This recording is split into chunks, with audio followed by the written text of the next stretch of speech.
Bonsoir à tous, merci d'être nombreux encore ce soir.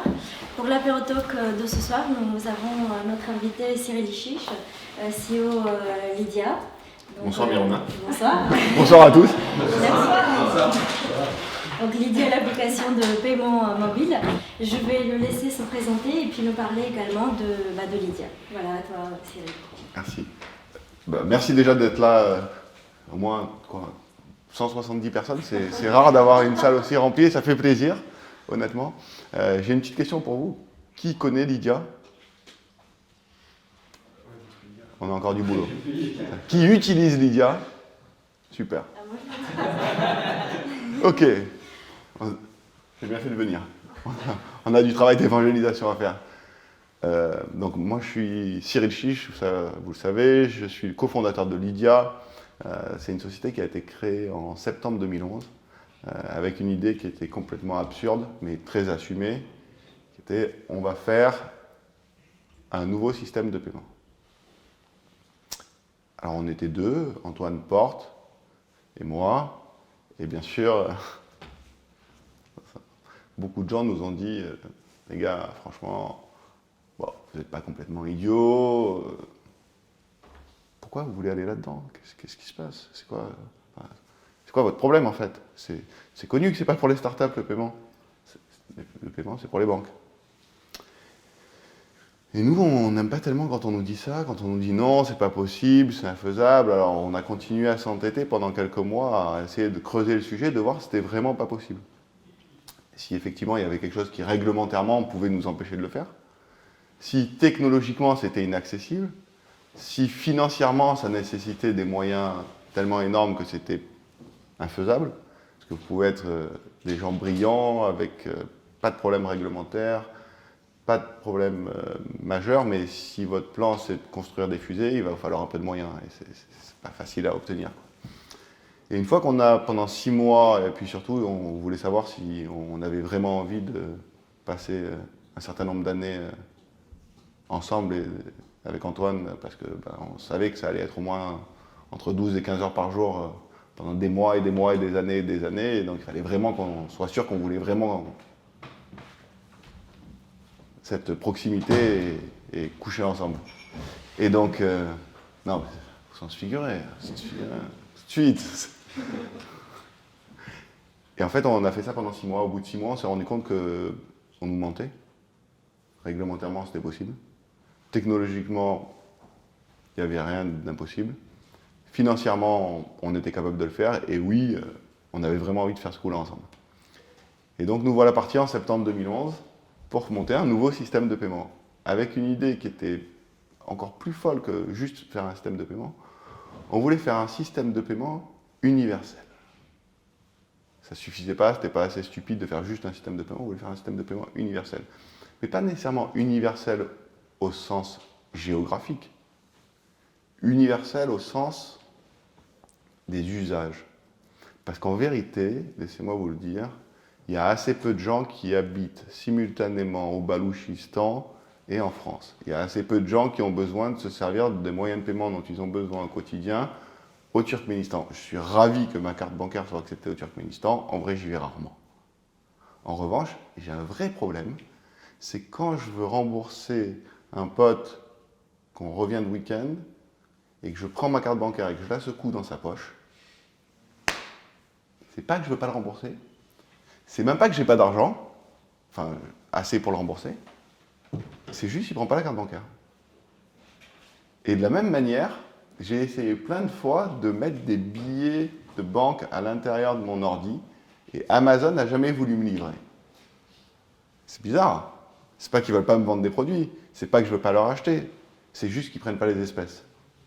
Et en fait, l'histoire de Lydia, c'est ça. C'est, si on remonte dans le temps, le nom de Lydia vient d'un royaume, le royaume de Lydia, qui était un royaume de marchands, et qui avait un problème, c'est l'époque grecque, 8e siècle avant Jésus-Christ, c'est situé aujourd'hui sur la côte occidentale de la Turquie. Les marchands, ils avaient un problème, c'est qu'à l'époque, le seul moyen d'échange, c'était le troc.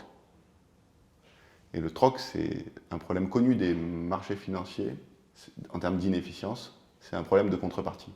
Si je n'ai pas une contrepartie exacte, c'est-à-dire je veux des épices et je vends des poteries, Si je n'ai pas quelqu'un qui est l'exacte contrepartie, il n'y a pas de business.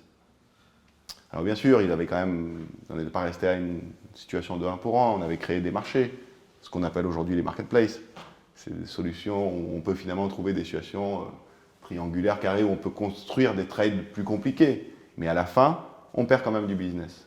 Pourquoi? Parce qu'on n'a pas toujours le bon arrangement de contrepartie. Ça, pour les commerçants, c'est un sacré problème. Perdre du business, un truc, ça ne leur plaît pas. Ça ne leur plaisait pas à l'époque, ça ne leur plaît toujours pas maintenant.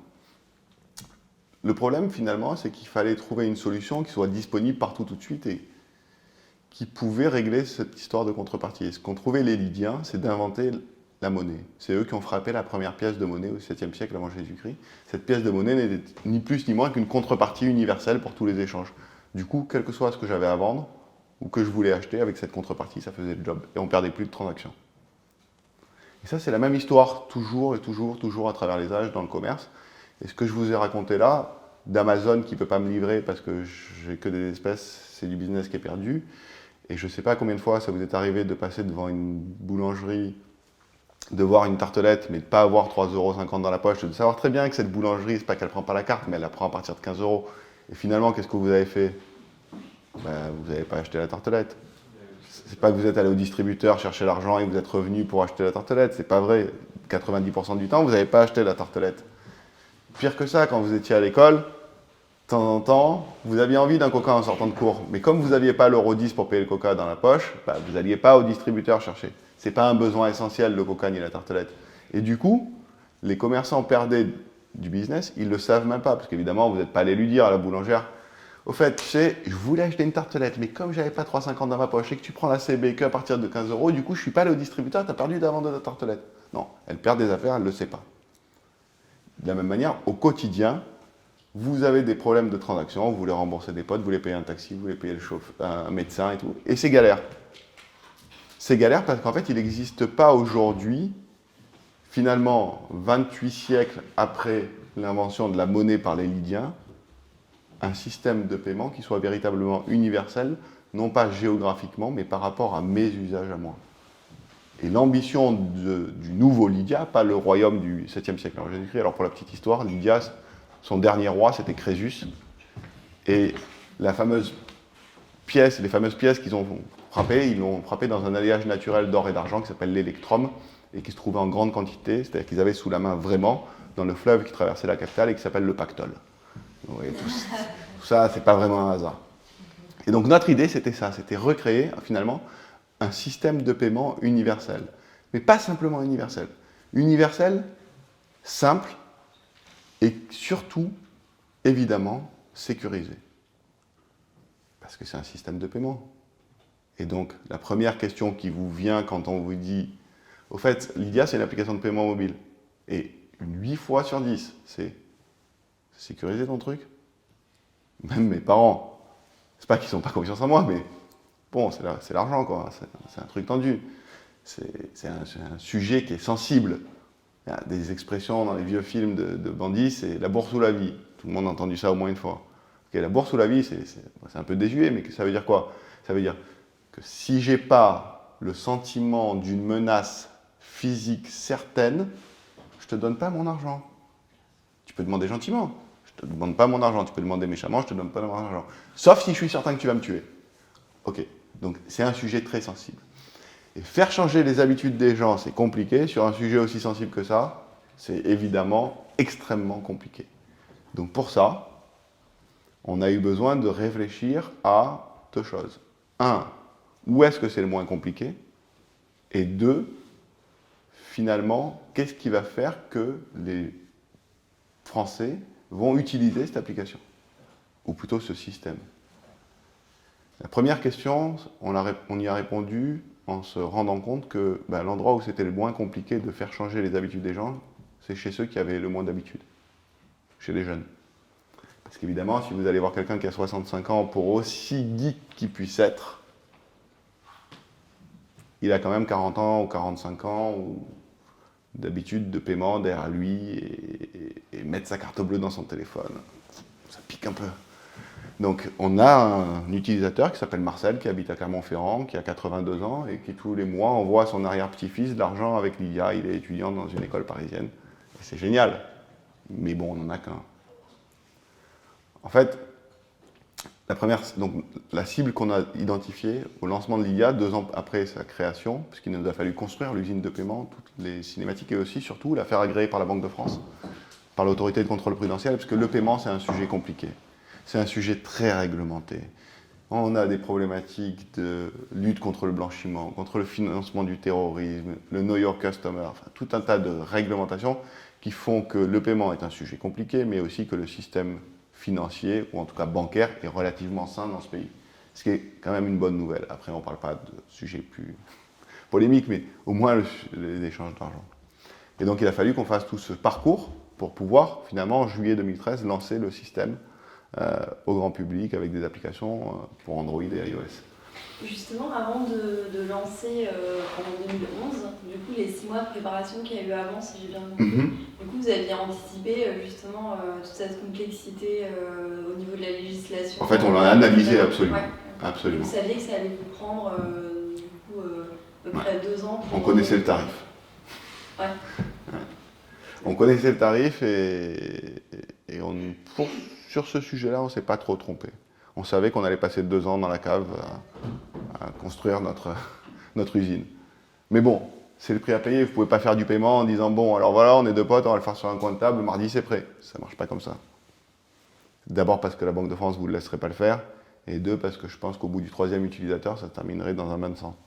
Donc voilà, on a fait ça. Et puis, en septembre 2013, on est allé voir, septembre-octobre, on est allé voir un premier endroit où on s'était dit qu'il pouvait y avoir des problèmes. C'était donc on s'est dit, ok, les 18-30 ans c'est bien, on va aller voir dans les 18-30 ans plutôt les étudiants et on va voir qu'est-ce qu'ils ont comme problème dans leur vie de tous les jours. On savait que les histoires d'échange d'argent, ce qu'on appelle le P2P, c'était un sujet. Et on ne voulait pas faire une application pour échanger de l'argent entre particuliers, ce n'était pas notre sujet. Notre sujet, c'était faire une application de paiement universel qui résout des problèmes. Très très simple, vraiment très simple. Notre baseline depuis toujours en interne, c'est plus simple que le cash. Et dans la tête de tout le monde, le cash, c'est quand même relativement simple. Alors bien sûr, pas le jour où il faut que vous marchiez 400 mètres sous la pluie à 4 heures du matin pour aller au distributeur, mais dans l'ensemble, c'est relativement. Et on est allé voir un BDE d'une école, en l'occurrence l'Epitech. Si là-bas, c'est merveilleux, avec des geeks qui ont des smartphones de partout, ça va être extraordinaire. Et on a dit, au fait, comment ça se passe pour l'encaissement des soirées, tout ce que vous vendez et tout? Et ils nous ont dit, bah, on a une caisse en fer. Ok. Et dans cette caisse en fer, il y a beaucoup d'argent. Bah, ouais, quelques dizaines de milliers d'euros parfois quand on fait des grosses soirées. Très bien. Et à la fin de la soirée, il y a toujours le compte dans la caisse en fer? Jamais. Ah. Voilà une bonne nouvelle. On a enfin mis le doigt sur un problème connu des transactions financières, un problème lié aux espèces, ça s'appelle le vol. Okay, c'est connu partout, c'est historique. Où il y a des espèces, il y a du vol. Donc on s'est dit, bah, proposons-leur notre système avec des téléphones pour finalement s'encaisser l'un l'autre, le BDE avec l'application Lydia Pro, et qui va scanner un QR code que lui présentera l'utilisateur, lequel QR code est en fait ni plus ni moins qu'une autorisation de débit de ma carte bancaire que j'ai liée avec mon application Lydia. Donc Lydia, c'est très simple. Je télécharge l'application, c'est gratuit. J'enregistre ma carte bancaire, bien sûr, pas dans mon téléphone, bien sûr, pas chez Lydia, parce que ça, c'est des choses qu'on n'a pas le droit de faire, mais chez un prestataire qui est habilité à le faire, qui se trouve être en l'occurrence pour nous Payline, donc une filiale du Crédit Mutuel Arkea, qui fait ça pour Amazon, pour Française des Jeux, pour PMU, pour Sarenza, pour tant d'autres.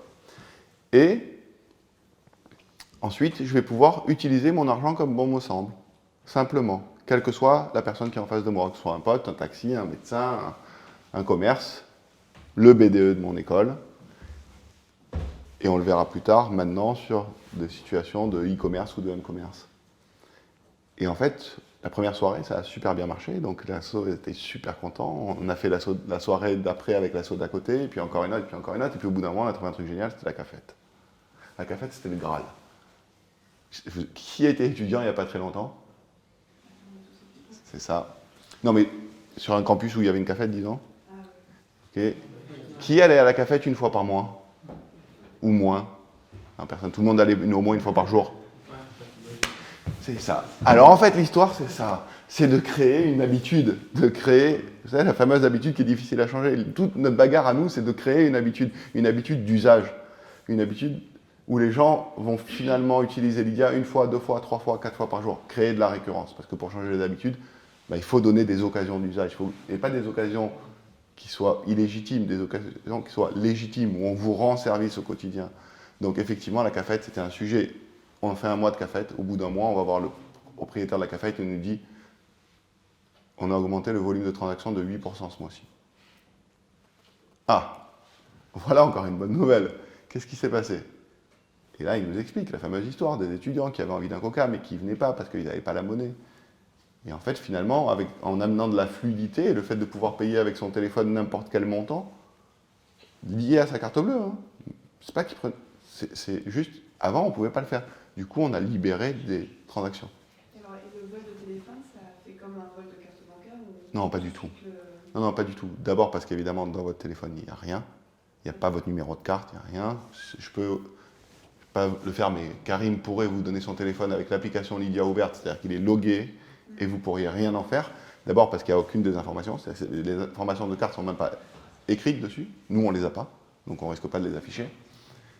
Et pour faire n'importe quelle transaction, vous avez besoin de faire un code de sécurité à 4 chiffres, comme votre carte bancaire, qui fait que si quelqu'un vous prend votre téléphone, bon, vous avez un problème, on vous a piqué votre téléphone, ce qui est sans doute un problème important, mais vous n'êtes pas en danger sur Lydia. Votre carte est plus en danger dans votre poche que dans Lydia. Alors je sais qu'ils ne sont pas présents en France, mais quelle est la différence avec Square Cash et je sais pas si vous connaissez, c'est... Parfaitement. Ouais, je pense.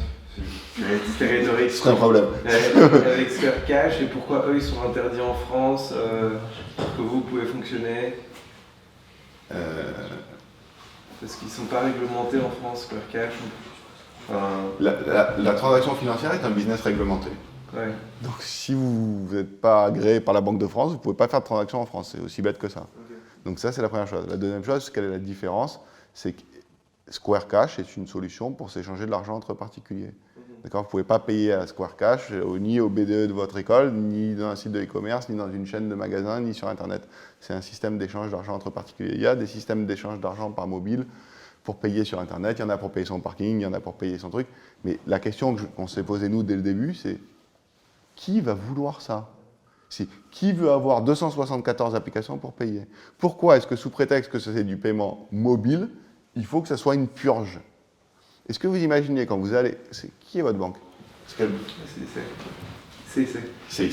Vous êtes allé, vous avez ouvert votre compte, vous avez trouvé un conseiller en agence très sympathique qui vous a ouvert votre compte. Est-ce que ça vous serait venu à l'idée que le conseiller vous dise, au fait, avec cet argent que vous allez déposer sur ce compte, vous allez prendre le taxi de temps en temps?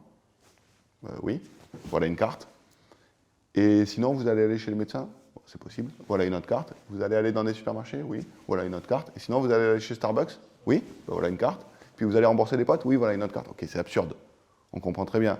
Pour autant, dans le paiement mobile, il semble à tout le monde, alors on est un peu particulier, nous on ne pense pas comme tout le monde, bien sûr, on est un peu contrariant, qu'il faille une application pour chaque chose.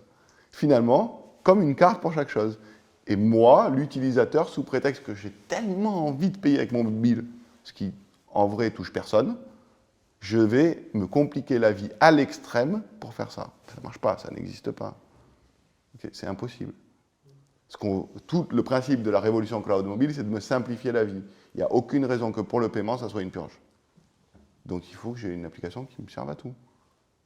Et pas pour cet usage, et une autre pour cet usage, et une autre pour cet usage. Sinon je deviens fou. Je fais autre chose.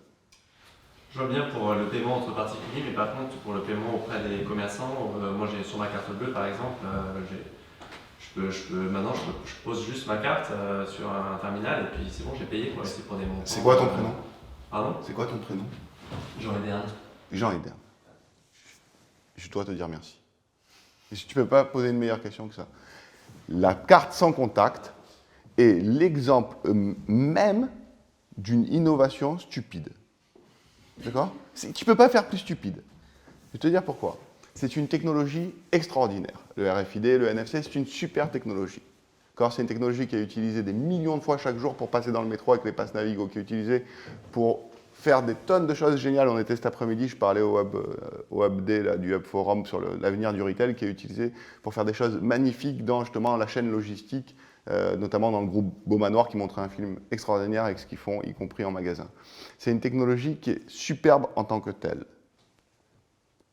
Maintenant, le fait que la technologie soit superbe, j'ai envie de dire, normalement tu devrais t'en foutre, et moi en tout cas, je m'en fous royalement. Pourquoi ? Parce que ce n'est pas une question de technologie. Ça fait 40 ans à peu près que la carte bancaire existe et est utilisée. Moi, j'ai 42 ans, donc ça fait à peu près 17 ans que je m'en sers. J'en ai une, plusieurs même. Chaque fois que j'ai mis ma carte dans un TPE, et je peux te dire des milliers de fois, il n'est jamais arrivé une seule fois que, je me dise, mon Dieu, comme c'est pénible de mettre la carte à l'intérieur, j'aimerais tellement la poser dessus. Jamais. Je ne sais pas si ça t'est arrivé, peut-être ça t'est arrivé, tu t'es dit, c'est un enfer de mettre la carte à l'intérieur du TPE. J'aimerais tellement que quelqu'un amène une solution qui serait juste de pouvoir la poser dessus. Donc, c'est une solution technologique magnifique qui répond à aucun problème.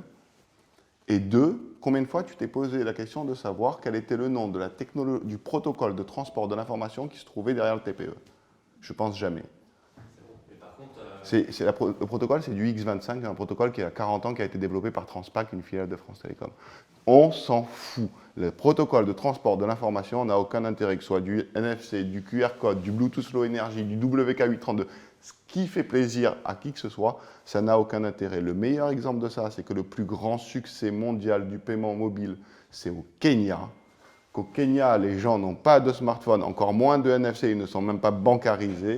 C'est une solution qui s'appelle M-Pesa, et M-Pesa est une solution qui est basée sur une architecture qui est hyper low-tech, qui est à peu près similaire à du SMS.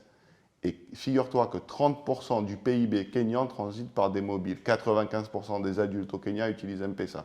On est loin de ces chiffres-là dans tous les pays développés pour le paiement mobile. Ce n'est pas une question de technologie, c'est une question de comprendre les usages, comprendre les besoins, comprendre les problèmes et apporter une technologie qui répond à ça. Et oui, la carte sans contact, et ce n'est pas moi qui le dis, c'est Sandy Shen qui est la principale analyste de Gartner sur les sujets de paiement, elle dit « Contactless payment doesn't take off because it's a technology looking for a problem ». Et c'est ça, c'est une technologie qui cherche un problème à résoudre. Il n'y a aucun problème avec ma carte bancaire à la mettre à l'intérieur.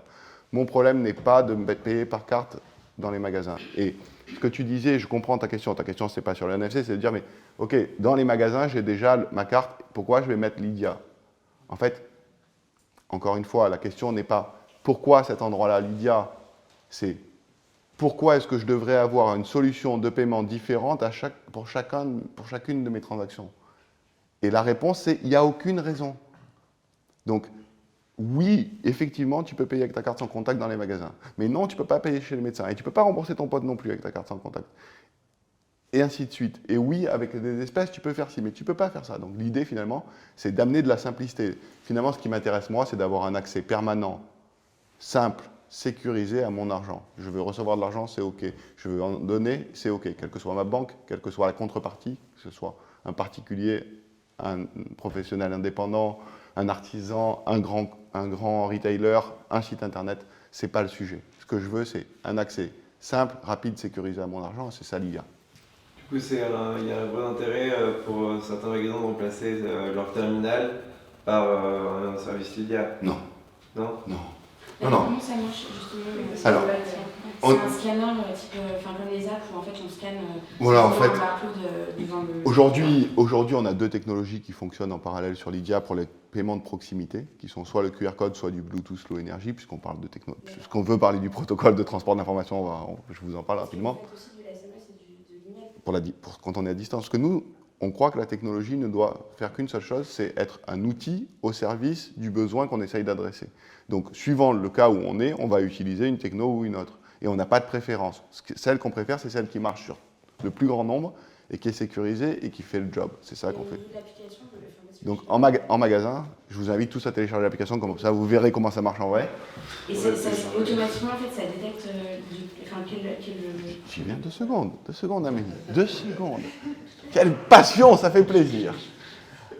En fait, la première chose que je vais faire, je ne peux pas vous le montrer parce que j'ai laissé mon téléphone à Karim, mais grosso modo, quand vous allez ouvrir votre application, on va vous demander de choisir le montant que vous voulez payer, puisque c'est exactement ce que vous faites dans la vraie vie. Si vous sortez par exemple de l'argent de votre poche, vous allez commencer par sélectionner le montant que vous allez payer.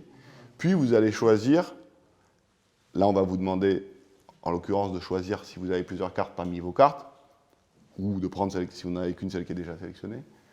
Et ensuite on va vous demander un code de sécurité. Une fois que vous aurez fait ce code de sécurité à 4 chiffres, ça va afficher un QR code, ou ça va vous mettre en situation d'émission Bluetooth si vous l'avez choisi.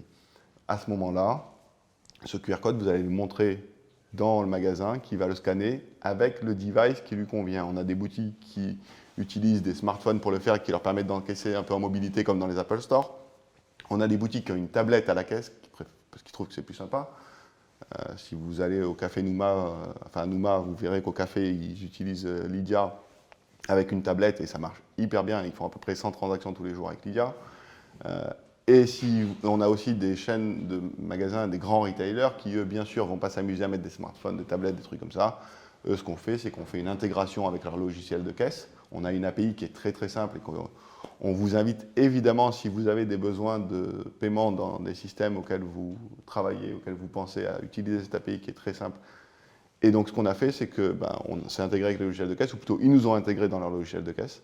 Et ils utilisent leur lecteur de code barre qu'ils utilisent déjà pour scanner les codes articles produits qui sont sur les étiquettes produits pour scanner les QR codes Lydia. Ça marche très très bien, c'est très rapide et surtout c'est très peu cher. Donc ça ne règle pas la question de la transaction bancaire parce que le petit commerçant, il ne prend pas la carte à moins de 15 euros. Et là, avec le téléphone, il n'y a pas de... 50 centimes. 50 centimes. Ça, c'est négocié avec les banques? C'est ce que vous avez dit? Ou c'est le commerçant? Non, c'est ni une question de négocier avec les banques, ni une question du commerçant. C'est une question de manière dont vous paramétrez votre système. Et après, le commerçant, il veut jouer le jeu ou il ne veut pas jouer le jeu. Les commerçants ne sont pas obligés d'accepter Lydia. Mais ceux qui acceptent Lydia, ils n'ont pas le droit de mettre un plancher qui est différent de 50 centimes. Mais les banques n'interviennent pas, puisque nous, on est basé sur le système carte bancaire. Donc le système carte bancaire, on n'a pas besoin d'aller négocier avec chaque banque. C'est un système qui est déjà interbancaire. Et vous pouvez régler, à Carrefour, vous pouvez payer 1 euro. Mais chez votre boulanger, non. Ce n'est pas parce que le système carte bancaire interdit de payer chez votre boulanger. C'est juste que lui, il a décidé de ne pas le faire. C'est le commerçant qui négocie C'est ça. avec la banque et tout ça. C'est ça. Mais pourquoi ils ne le font pas? C'est pas parce qu'ils sont vraiment méchants, ou qu'ils vous en veulent personnellement. Ils ne le font pas parce que dans le contrat qu'ils ont d'acquisition de carte bancaire avec leur banque, il y a un montant fixe par transaction. Et du coup, pour des petites transactions, ça leur pose un problème, c'est que le coût de revient de la transaction devient prohibitif. Ils payent 6 cents, 7 cents, 8 cents, 9 cents, 10 cents fixe par transaction. Alors évidemment, si je vous vends une baguette de pain à 1 euro et que ça a commencé par me coûter 10 cents de transaction, fixe, même si le variable derrière c'est 0,5, 0,6, 0,7, 0,8%, les 10 cents de fixe, ils m'ont étouffé, ça a tué mon business. Alors que nous, on a une structure de coût qui a été pensée pour les petits commerçants, pensée pour le commerce physique. Donc notre structure de coût, c'est un abonnement mensuel qui est très faible, bien plus faible que la location d'un terminal carte bancaire. Ça commence à 4,90 € par mois. Et une partie variable, enfin une partie sur les transactions qui est non seulement que variable, mais en plus de seulement 0,3%. 3 pour 1000. C'est ce que paye Carrefour. Et ça, c'est pour n'importe qui. Du coup, ils sont OK pour accepter des transactions à 50 centimes. Comment vous faites pour les convaincre? Ils perdent des transactions tous les jours. Comment on fait pour les convaincre? Plutôt. On leur montre. Parce qu'en fait, je prends l'exemple ce matin, je vais à la boulangerie, et effectivement, il ne me restait pas assez proche du pain. Et donc, je dis, je peux la faire bancaire? Ah non, je dis, vous n'avez pas Lydia? Lydia, c'est quoi ça? Donc, comment vous faites pour arriver jusqu'à... Effectivement, parlons de la stratégie de déploiement de Lydia. Donc Lydia, on s'est dit, OK, si on va aller faire toutes les boulangeries de France, il nous faut 2 choses. 1000 personnes sur le terrain et une levée de fonds de 500 millions de dollars. Groupon, pour faire simple. Bon, un, il n'y a personne qui finance 500 millions de dollars à une start-up en démarrage en France. Et deux, recruter 1000 personnes, c'est compliqué. Et puis moi, j'ai pas envie de les gérer. C'est un problème. Donc du coup, on a continué notre histoire de campus. Parce que sur les campus, c'est génial. On a une population qui est non seulement captive, parce qu'elle est là toute la journée, mais en plus, à qui on offre plein de cas d'usage et qui sont en plus légitimes. On rend service à tout le monde, à toutes les parties qui sont là. Donc on a fait un campus, 2 campus, 3 campus, 5 campus. Aujourd'hui, on est présent sur 85 campus. Ça, c'est une stratégie de déploiement. Une fois qu'on a fait ça, bien sûr, on a maintenant une communauté d'utilisateurs qui non seulement est significative, on a à peu près 65 000 utilisateurs, dont 85% qui sont justement des étudiants sur des campus ou qui l'étaient l'année dernière. Certains ne sont plus étudiants maintenant, c'est la beauté des étudiants, on ne reste pas étudiant toute la vie, donc après c'est des clients gagnés pour toujours si on fait bien le travail. Mais en plus, on a des utilisateurs qui ont une intensité d'usage qui dépasse tout ce qui existe chez des autres sociétés qui font du paiement mobile. On a des gens qui utilisent l'IA 4-5 fois par jour. Pourquoi? Ils ont l'occasion. Ça leur rend service. C'est pas pour nous faire plaisir, c'est pas qu'ils nous aiment bien, c'est légitime. Donc on a non seulement une base d'utilisateurs qui est significative en termes de nombre, mais surtout qui est hyper active et chez qui beaucoup disent maintenant « fais-moi un Lydia » quand ils veulent qu'un pote les rembourse. Ou « je te fais un Lydia ». Et on a même, à la fameuse cafétéria de l'Epitech, parce que ça c'est quand même extraordinaire, depuis la rentrée, pendant l'été, ils ont fait développer un système de commande sur borne, comme chez McDonald's, où on peut commander son truc, payer avec Lydia et s'éviter toute la queue qu'il y a à la caisse. C'est extraordinaire. Pourquoi ils ont fait ça? Parce que ça leur rend service, parce qu'ils ont compris qu'ils gagnaient du business aujourd'hui. Dans cette cafette-là, on est à plus 30% par rapport au moment où on est arrivé. Parce qu'évidemment, on a réduit la queue, donc il y a plus de gens qui viennent, ils ne vont pas à la boulangerie en face. Okay. Comment on fait pour cette problématique-là? C'est une problématique qui concerne la cafette d'Epitech, mais croyez-moi, elle concerne exactement de la même manière McDonald's. Elle concerne tout le retail, en fait. Les problématiques et pas simplement le retail, le e-tail aussi, tout le e-commerce. Problématique de rapidité de transaction. Donc, la queue, c'est l'ennemi du business. Rapidité de transaction, sécurité des transactions, simplicité de l'expérience, enfin, fluidité de l'expérience. C'est des sujets qui sont au cœur des problématiques retail. Aujourd'hui, après avoir montré tout ça dans les campus, on a invité des retailers, des grands retailers, à venir voir ce qui se passait dans les campus. Ils n'y croyaient pas, mais ils ont fini par nous faire confiance. On a une première enseigne qui a dit « Ok, je veux essayer », c'est la pataterie. C'est une enseigne de 115 restaurants. Le premier franchiseur en France depuis 3-4 ans, ils ouvrent 30-40 restaurants tous les ans. Ils ont commencé, on a fait un pilote, on a commencé en décembre. Hier, ils nous ont appelés pour nous dire « Le pilote, c'était tellement incroyable qu'on va déployer dans tout le réseau ».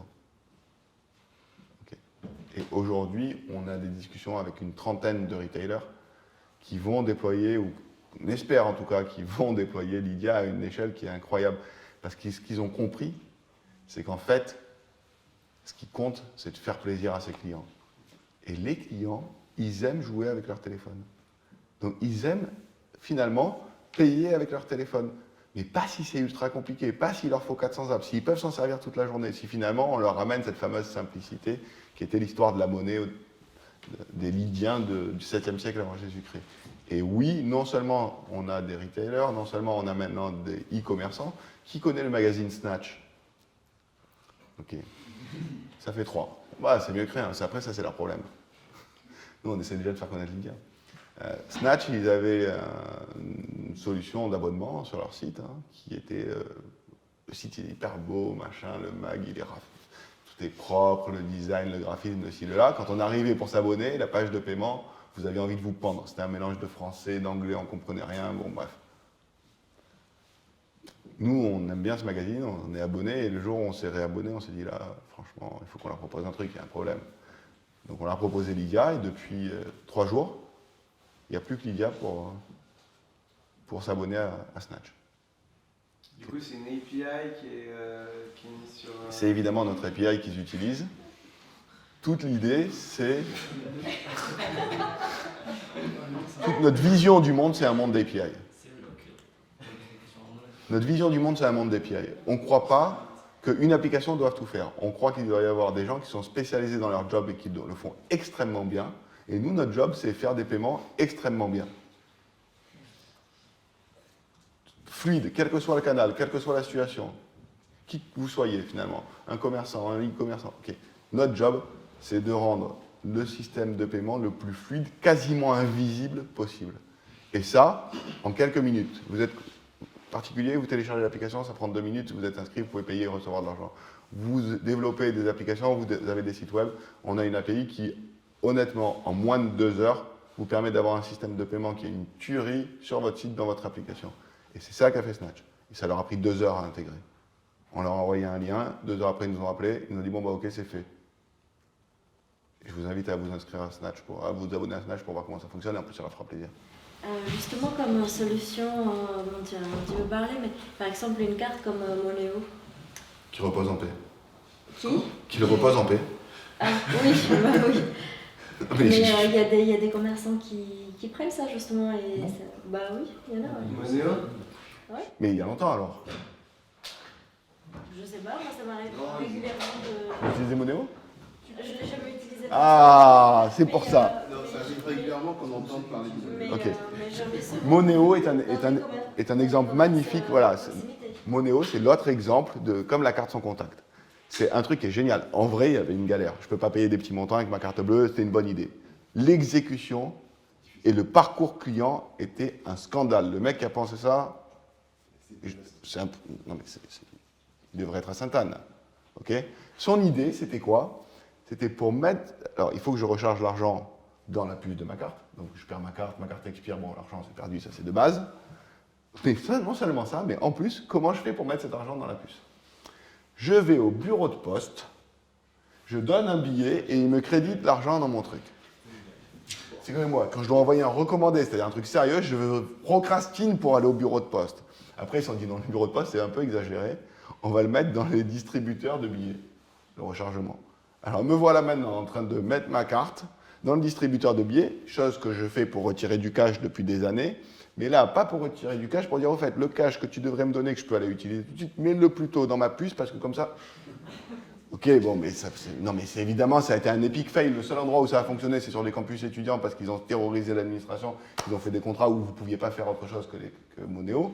Et du coup, ça a fonctionné. Bon, là, ils viennent de perdre la restauration universitaire, donc du coup, le contrat est terminé. Mais le plus fou de ça, c'est quand même que dans cette histoire de Moneo, qui a été un système interbancaire, hein, toutes les banques se sont mis d'accord pour faire ce truc qui était absurde, mais comme la carte sans contact, elles ont l'habitude, c'est pas un problème, elles peuvent dépenser des centaines de millions pour faire des choses comme ça, elles tiennent le système, donc il faut bien faire de l'innovation. Mais honnêtement, le plus fou, c'est qu'il y avait un problème, il y avait un vrai problème à résoudre, mais sauf que l'exécution était dramatique, on n'a jamais pensé à l'utilisateur. Moi, j'entends, pour parler de l'échec de Moneo, qui est un échec connu, hein, vraiment public, oui, mais c'est les commerçants, c'est des salopards, ils veulent faire du houlac. Ah bon? Je sais parce que moi, franchement, ça fait, je vous l'ai dit, un petit moment que j'ai une carte bancaire. J'ai jamais demandé à un commerçant de payer comme ça. J'ai jamais entendu personne qui voulait payer comme ça. C'est pas qu'il a eu l'occasion de me dire non, tu sais, Cyril, je préférerais que tu me payes en espèces. Mais le taux d'utilisation, à part dans la restauration universitaire, c'était une catastrophe. C'était zéro, alors que c'était dans toutes les cartes bancaires, dans tous les terminaux de paiement. Vous n'avez pas les parcs-mètres aussi? Les parcs-mètres aussi, ça marchait partout. Sauf que le parcours, l'expérience utilisateur, qui est au cœur de tout finalement. Si je vous donne un truc qui est une torture, vous n'allez pas l'utiliser, enfin il n'y a pas besoin. Vous allez trouver quelque chose qui est plus simple. Et plus simple, c'est déjà ce qui est en place. Alors, évidemment, vous n'allez pas changer pour quelque chose qui est plus compliqué, ça n'existe pas. Moi, j'ai une question sur peut-être vos concurrents, Oui. notamment Apple et Google, et par rapport à... Ça fait chic, hein. Franchement, merci. Non, mais... Oui.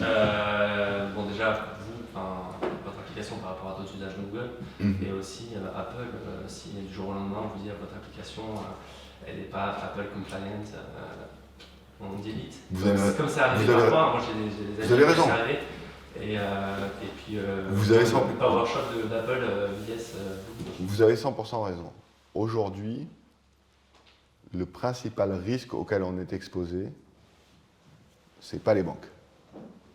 Honnêtement, on travaille en bonne intelligence avec eux, on leur amène des commissions interbancaires sur des transactions qui étaient avant faites en cash. fonctionne bien avec tout le monde, on participe du système bancaire et à le sécuriser, à le rendre finalement même plus rentable. Donc on est bien avec les banques, on est bien avec le GIECB, elles ne sont pas dans une innovation non plus complètement qui nous terrorise. Le vrai danger, c'est Apple et Google. Pas Apple et Google par leur solution de paiement. Alors pour l'instant, la solution de paiement Google Wallet, bon, ça fait 3-4 ans qu'ils rament un peu avec, mais ils vont sûrement réussir à faire quelque chose de bien. Pas la solution d'Apple Pay, qui est sans doute le produit le plus classique et le moins innovant qu'a sorti Apple depuis ces 20 dernières années. Puisque pour le coup, Apple Pay, c'est vraiment votre carte sans contact dans votre téléphone. Vous pouvez faire avec Apple Pay, si vous avez la chance d'avoir un iPhone 6 et que le système est déployé dans votre pays, exactement ce que vous pouvez déjà faire avec votre carte sans contact. Alors là, pour le coup, la question se pose de savoir, à part pour frimer un peu avec mon iPhone 6, c'est quoi le sujet? Ça vaut pas zéro de freiner un peu votre iPhone 6? Non, ça vaut pas zéro. Mais c'est pas très universel, on va dire. La vraie question, vous l'avez pointé, c'est effectivement leur possibilité de vous sortir du store. Et là, c'est un vrai problème. C'est notre risque principal, identifié, c'est dans notre business plan. On a levé beaucoup d'argent à l'automne dernier, vous l'avez peut-être vu, j'en sais rien. On était la deuxième plus grosse levée dans les services mobiles en France en 2014.